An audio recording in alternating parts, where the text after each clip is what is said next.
여자농구 BNK 썸과 KB스타즈 경기입니다. BNK 썸은 직전 하나원큐를 상대로 62대 63으로 패배를 기록하면서 꼴찌가 확정됐습니다. 그리고 KB스타즈는 직전 우리은행에게 67대 79로 패배하면서 선두 자리를 놓쳤죠. 따라서 KB스타즈는 승리가 절실히 필요한 상황입니다. 홈팀 BNK는 6연패의 흐름 속에 직전 경기에서 하나원큐를 상대로는 지난이 분전을 했지만 리바운드 싸움에서 승리를 경험 부족에서 오는 턴오버 때문에 내주고 말았죠.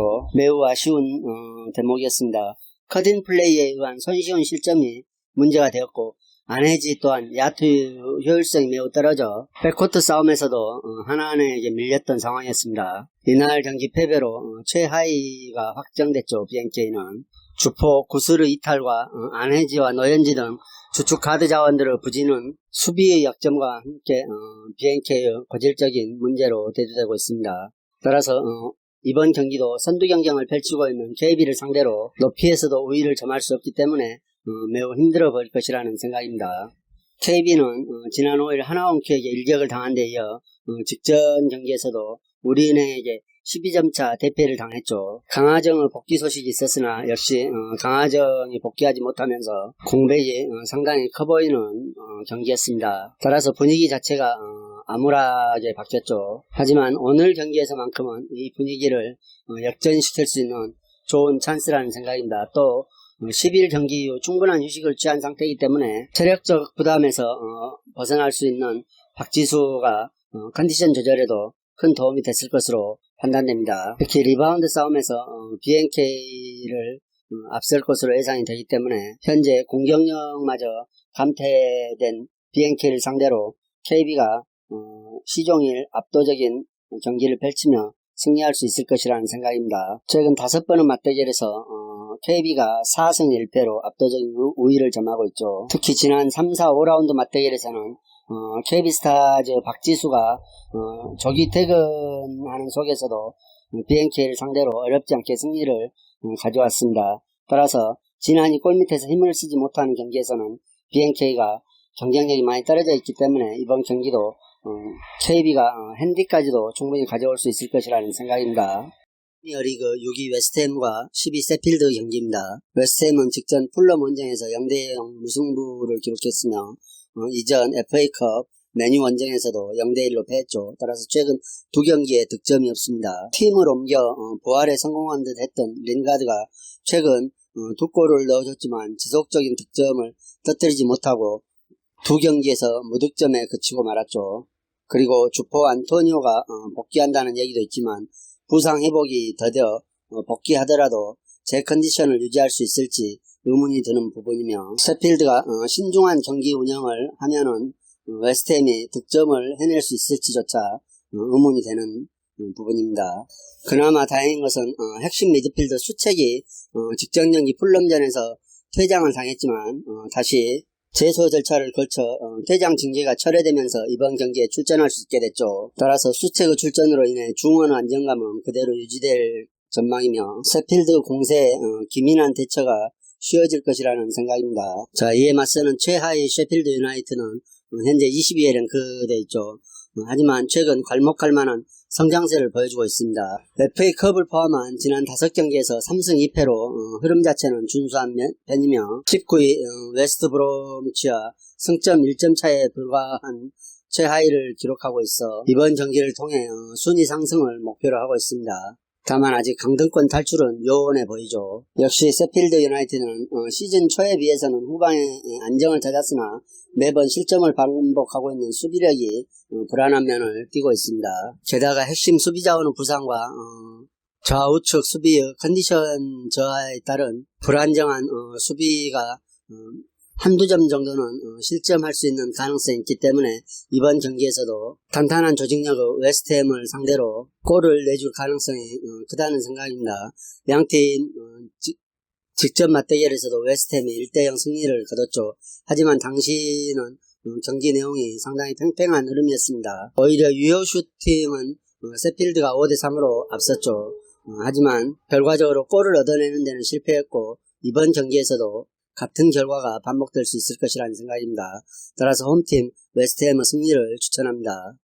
세리에 A 9위 헬라스 베로나와 19위 파르마의 경기입니다. 양팀 모두 최근 흐름은 별로 좋지 않습니다. 하지만 순위 차이가 많이 나는 만큼 경기력에서도 차이가 날 것이라는 생각입니다. 베로나는 최근 2연패를 당하고 있죠. 직전 우디네세에게 2대0 완패를 당하면서 매우 실망스러운 모습을 보여줬습니다. 그리고 AS 로마에게도 멀티골을 실점하며 2연패를 기록하고 있죠. 2연패 모두 멀티골을 실점하고 있습니다. 베로나의 장점이었던 수비력이 다소 흔들리고 있다는 증거죠. 다만 홈에서는 나폴리를 잡아내는 등 긍정적인 부분이 있습니다.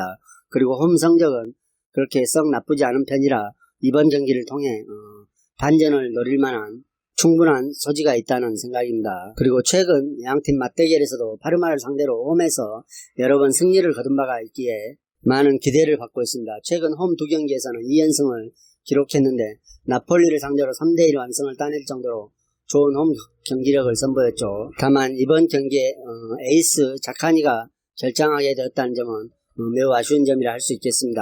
이에 맞서는 파르마의 부진은 계속되고 있죠. 직전 볼로냐에게 0대3으로 완패를 당했습니다. 이를 통해 최근 4경기에서 4연패 중이며 10경기에서 1무 9패라는 최악의 상황을 보여주고 있죠. 파르마가 어느새 강등권까지 떨어지면서 팀 분위기 또한 완전히 침체된 상황입니다. 부진한 기간이 길고 경기력도 훨씬 더 떨어지기 때문에 오늘 경기에서도 고전을 할 것이라는 생각입니다. 특히 최근 4경기에서 모두 멀티 실점을 내줄 정도로 수비가 불안하죠. 그리고 수비수들이 부상 이탈로 인해 뎁스 자체도 상당히 얇아져 있습니다. 베로나가 이번 경기에서 에이스 자카니와 주전 윙백 파라오니가 경고 누적으로 결장을 하지만 그나마 홈에서 어느 정도 경기력이 나은 베로나에게 이번 경기는 기대가 모아지고 있습니다. 파르마가 공수 양면에서 모두 좋지 않는 모습을 보여주고 특히 수비진의 상황 자체가 매우 좋지 않아 베로나 공격에 안정적으로 대응하기 어려울 것이라는 생각입니다. 따라서 이 경기는 홈팀 베로나 승을 추천드리겠습니다.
첼시와 뉴캐슬 경기입니다. 첼시는 5위에 뉴캐슬은 16위에 랭크되어 있죠. 첼시는 직전 세필드 원정에서 2대1 승리를 거두며 리그 3연승을 유지하고 있습니다. 새로운 감독이 부임한 이후 볼 점유율이 높아졌으며 경기력 또한 훨씬 더 안정적인 모습을 보여주고 있죠. 그리고 오늘 상대하는 뉴캐슬이 원정에서 부진한 흐름을 이어오고 있는 팀이기 때문에 이번 경기에서도 첼시가 주도권을 잡으면서 경기를 리드해갈 가능성이 충분하다는 생각입니다. 자, 16위에 랭크되어 있는 뉴캐슬은 직전 사우스햄튼전에서 3대2로 승리를 거두며 분위기 반전에 성공했습니다. 하지만 사우스햄튼이 부상 병동인 관계로 제대로 된 경기력을 선보이지 못한 까닭이죠. 그리고 앞서 말씀드린 대로 원정에서 부진한 경기력이 이어지고 있어 이번 경기에서도 첼시를 상대로 좋은 경기력을 보여줄 수 있으리라는 생각은 할 수 없게 합니다. 따라서 이 경기는 홈팀 첼시의 승을 추천드립니다. 무엇보다 공수 밸런스가 확실히 잡혀가고 있는 첼시가 원정에서 부진하고 주축 공격수와 수비수를 동시에 잃어버린 뉴캐슬을 상대로 무난하게 승리를 가져올 것이라는 생각이며 마이너스 1.0 핸디까지도 첼시가 가져올 수 있을 것이라는 생각입니다. 직전 맞대결에서도 첼시가 부상자가 대거 속출한 뉴캐슬을 맞아 2대0 승리를 따낸 바 있죠. 그래서 이번 경기 역시 자원 공백이 많은 뉴캐슬 상대로 첼시가 당시와 비슷한 흐름을 보여주며 뉴캐슬을 제압해 상위권 도약의 발판을 충분히 마련할 수 있을 것이라는 생각입니다. 첼시 한 승을 추천드리겠습니다. 파리가 14위 카디스와 11위 빌바오 경기입니다. 카디스가 이전 소시에다드 원정에서 4대1로 패하면서 리그 3연패에 빠져 있습니다. 그리고 최근 4경기에서 13골을 실점할 정도로 수비력이 완전히 망가진 상황이죠. 게다가 직전 경기에 센터백 마우로까지 퇴장을 당해 이번 경기에 출전할 수 없으면 카디스에게 더더욱 악재로 작용할 전망입니다. 큰 신장을 활용한 공중볼 싸움에서 확실하게 우위를 안겨줬기 때문에 마우로가 빠진 카디스는 상대의 공중 공격에 대한 약점까지도 드러낼 수 있을 것이라는 생각입니다. 하지만 코로나19에 감염됐던 에스피노가 완치 판정을 받아 복귀하죠. 그래서 에스피노가 복귀하면서 왼쪽 측면 수비에 대한 약점이 어느 정도 보완될 것이며 이전보다는 실점 면에서도 훨씬 더 적어질 가능성이 크다는 생각입니다. 이에 맞서는 빌바오는 직전 발렌시아전에서 1대1 무승부를 기록했으며 스페인 FA컵에서도 레반테와 1대1 무승부를 기록했죠. 따라서 주중에 FA컵을 치르고 난 후라 체력적인 부담을 안고 이번 경기에 임할 것이라는 생각입니다. 그리고 이번 시즌 빌바오 원정 경기력이 최악이죠. 10경기에서 1경기만 승리했을 뿐 1승 3무 6패로 환상적인 원정 성적을 기록하고 있습니다. 득점력마저도 원정에서 하락하고 실점률은 올라가고 있죠. 따라서 체력적인 부담이 있고 원정 경기력마저 떨어지는 빌바오가 이번 경기에서는 다소 고전할 수도 있을 것이라는 생각입니다. 양 팀 다 수비에 치중한 소극적인 플레이를 펼치며 안정감을 추구할 가능성이 높은 경기 양상으로 흘러갈 것이라는 생각입니다. 그렇게 되면 무승부가 가장 좋아 보이죠. 따라서 이 경기는 무승부와 2.5점 기준점 언더를 예상해 보겠습니다. 이상으로 경기 분석을 마치겠으며 여러분들의 좋은 결과가 있기를 기원하겠습니다.